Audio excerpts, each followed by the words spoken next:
Well, I'm just uploading yet another video about my father's apparent death in 1994,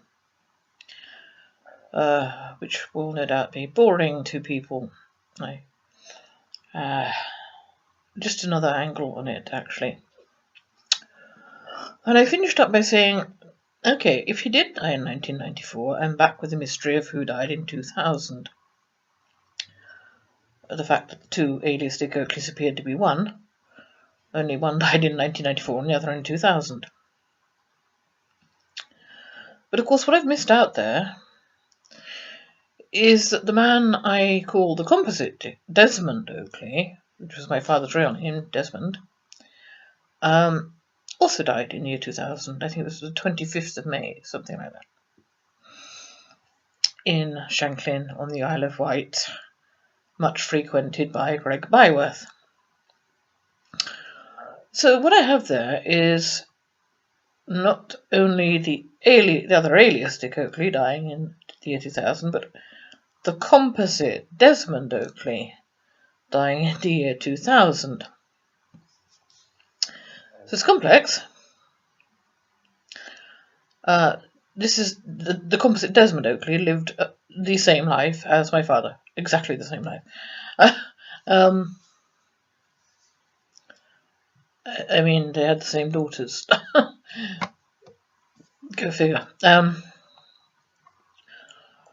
Now, this composite Desmond Oakley also, therefore, achieved the ambitions my father had, all three. He lived the year 2000.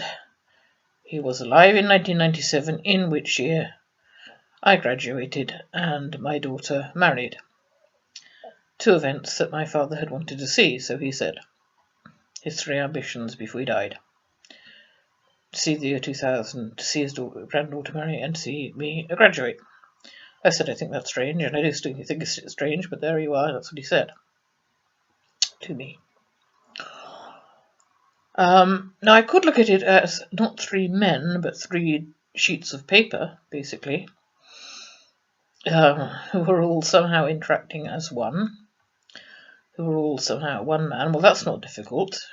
Plenty of men have more than one alias, and plenty of men live more than one life with more than one woman. And in fact, when I was being so traumatized in the years from 2005 to 2010, I don't know really, I was also living a tripartite life, which gave me some insight into my father. At the same time I was writing about him, I was living a similar life, except that I didn't rape any children or murder anyone.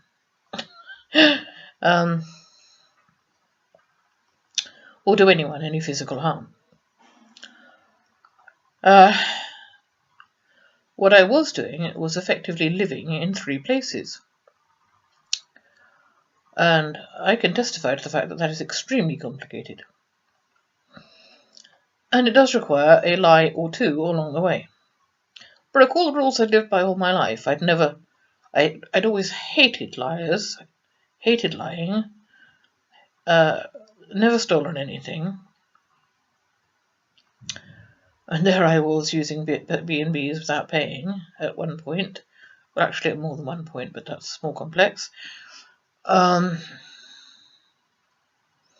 both ends of the thing, I suppose, when the money ran out and I had research still to do.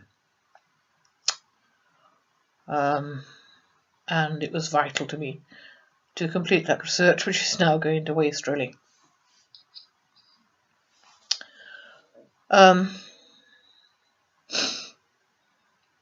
Anyway,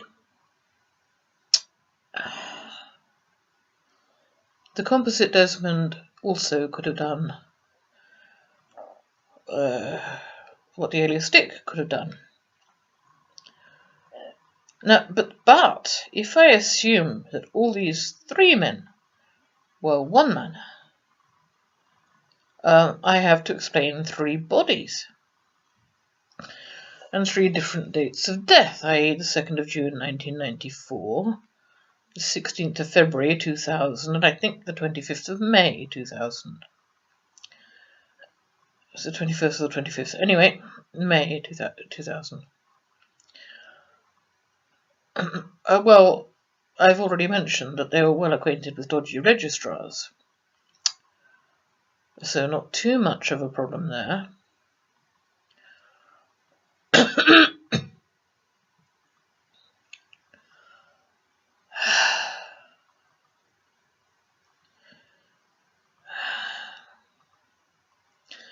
Sometimes I wonder if I have this arse backwards in some way, and I'm coming at it from the wrong direction somehow.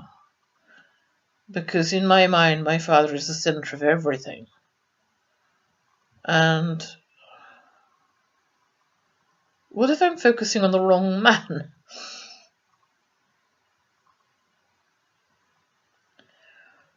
I don't know, because what has made this even more peculiar is that my father did spend most of those 19 years, his 19 years in London, 1961 to 1980, in the Croydon area.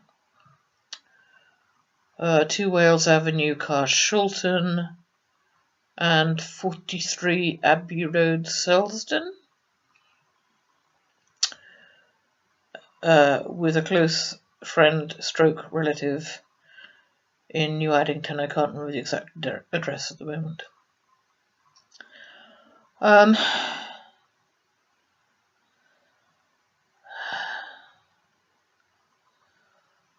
as I said, also tediously, one of his daughters from that marriage is living in Singleton, Australia, where he lived with my mother and brother for some years.